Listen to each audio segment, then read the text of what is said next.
Orchard Mansion mở bán 18 tháng 1 thành công với mức chiết khấu khủng dành cho khách hàng. Orchard 2 thi công thần tốc đến tầng 20, trong khi Welcome Park phía trước đã dần lộ diện tầng 2. Orchard Hill sau khi cất nóc cuối tháng 12 2025 thì đang tháo lưới để hoàn thiện. Trong khi đó, sắc xuân đang về trên các góc phố của The Orchard. Hi, xin chào mọi người, chào mừng anh chị đã quay trở lại với kênh Duyên Bùa Realty. Trong video cập nhật tháng 2 2026 này, Duyên sẽ tổng hợp nhanh tiến độ mới nhất của dự án Sycamore Bình Dương theo đúng thứ tự của từng phân khu để anh chị dễ theo dõi nha. Đầu tiên là The Orchard, tính đến giờ đã bàn giao được khoảng nửa năm. Đi một vòng mới thấy rõ bên cạnh việc nhiều căn đang hoàn thiện nội thất để ở hoặc là cho thuê thì phần vận hành duy trì của phía ban quản lý Southview cũng được làm rất là chỉnh chu so với thời điểm vừa bàn giao. Cây xanh trong nội khu bắt đầu lên tán nhìn tùm hơn hẳn, cộng thêm mấy mảng hoa mùa xuân lên màu nên tổng thể cảm giác có sức sống hơn nhiều. Giỏ hàng hiện tại đang có biên độ lựa chọn khá rộng. Khách hàng chỉ cần tài chính khởi điểm từ 16,8 tỷ là sở hữu được căn song lập 160m2 hoặc là có thể nâng cấp lên các căn VIP hơn với diện tích là 200m2 với mức giá chuyển nhỉnh hơn khoảng từ 3 cho đến 4 tỷ đồng.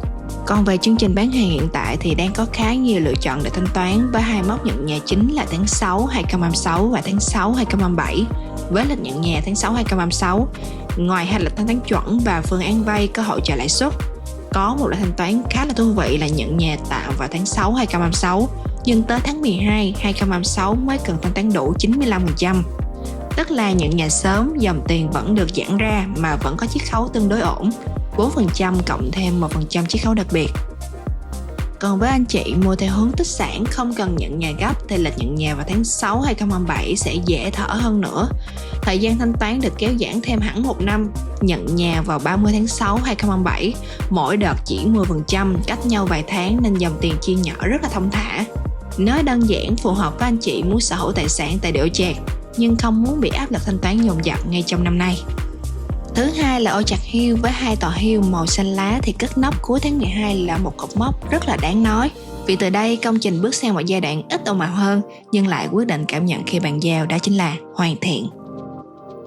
Nhìn ở công trường thì Orchard Hill đang có những thay đổi khá rõ, nhất là ở phần khối đế và các tầng thấp đang được tháo lưới thi công, hoàn thiện mặt ngoài và lắp kính. Với tiến độ hiện tại thì việc bàn giao đúng hẹn vào quý 4 2026 hoàn toàn nằm trong tầm tay. Và thậm chí nếu phía nhà thầu đẩy mạnh thì hoàn toàn có thể xong cuối quý 3 này. Kế tiếp là Orchard 2 thì phải nói là đang chạy tiến độ rất là nhanh. So với lần Duyên cập nhật tiến độ tháng 12 chỉ sau khoảng 2 tháng đến đầu tháng 2 2026, tháp đã lên thêm khoảng 10 tầng và hiện đã chạm mốc là tầng 20. Nhìn tốc độ này thì cũng đập tan khá là nhiều lo ngại trước đó. Vì có giai đoạn giữa năm mọi người so sánh với Orchard Hill lên tầng quá là nhanh nên nghĩ là hai sẽ bị chậm nhịp.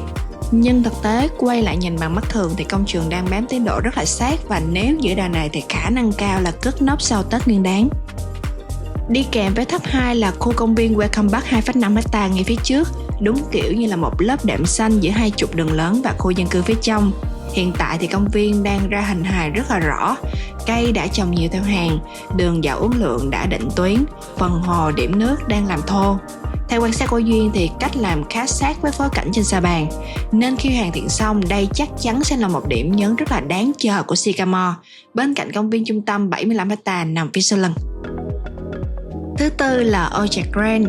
Nếu so với hồi tháng 12 lúc công trường mới mở giai đoạn cốt thép và móng dầm thì hiện tại là Grand đã bắt đầu lên tầng và nhìn rất là rõ là đã chuyển sang pha kết cấu sàn diện rộng. Và cũng giống như hai giai đoạn khối đế thường sẽ tốn thời gian hơn vì nhiều hạng mục chồng lên nhau, kết cấu, kỹ thuật, giao thông nội bộ. Nhưng khi đã vào guồng mọi thứ ổn định rồi thì tốc độ lên tầng sẽ đều và nhanh hơn hẳn. Lúc đó thì nhìn tiến độ lên tầng cũng đều hơn. Về timeline nhận nhà, Orchard Grand cũng thoáng hơn khi dự kiến là cuối 2027 mới bàn giao.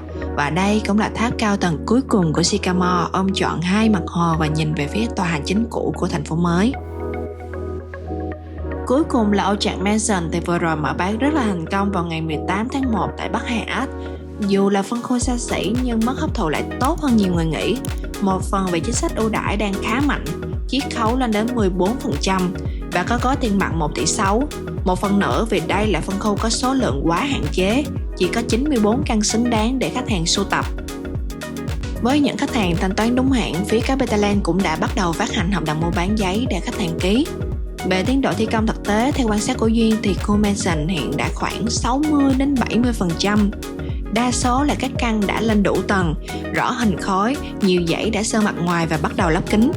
Hạ tầng nội khu cũng đã ra hình khá rõ, cây xanh đã trồng nhiều nè, và hiện trạng đang tập trung hoàn thiện tại các mảng cảnh quan và tiện ích. Rõ hàng hiện tại còn khoảng 15 căn, trong đó có nhóm Garden Mansion đang có giá chưa VAT chưa chiết khấu tầm 21 đến 26 tỷ. Riêng trục SD8 và SD9 thường có đơn giá cao nhất, có thể lên tới khoảng 130 triệu trên một mét vuông, vì nằm trên trục chính di chuyển thuận lợi. Nhóm hàng VIP Hillside còn lại dao động khoảng 38 tỷ 6 đến 51 tỷ 7, đơn giá khoảng 130 đến 148 triệu trên một mét vuông. Cũng như là The Orchard thì Orchard Mansion đang có nanh và thanh toán với hai mục tiêu chính. Nhóm 1 về đích năm 2026 dành cho khách hàng muốn nhận nhà sớm và tối đa ưu đãi. Nhóm này tập trung vào mốc bàn giao nhà dự kiến vào cuối năm 2026. Đặc biệt là nếu khách hàng chọn phương án nhận nhà tạm thời vào tháng 11 năm 2026 và đến giữa năm 2027 mới thanh toán đủ thì mức chiết khấu 7,5% vẫn rất là tốt. Nhóm 2, thông thả năm 2027 dành cho nhà đầu tư dòng tiền dài hạn. Nhóm này dành cho khách hàng chưa cần nhận nhà ngay, muốn kéo giãn dòng tiền tối đa với mốc nhận nhà lùi hẳn về 30 tháng 11 năm 2027, trễ hơn hẳn 1 năm so với nhóm trên. Đây là lịch thanh toán nhiều khách hàng chọn vì tiến độ đóng cực giãn, mỗi đợt chỉ từ 5 cho đến 10% kéo dài trong 2 năm và có chiết khấu từ 6 cho đến 6,5%. Đó là những thông tin về tiến độ và chính sách bán hàng của Sycamore thời điểm trước Tết Nguyên đán Bính Ngọ năm 2026. Theo một số thông tin thì qua đầu tháng 3, Capitaland sẽ chuẩn bị khởi động phân khu trung tầng cuối cùng của dự án. Duyên sẽ tiếp tục cập nhật thông tin mới nhất liên tục.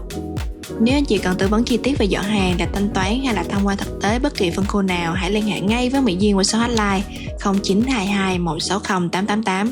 Cảm ơn mọi người đã theo dõi, xin chào và hẹn gặp lại.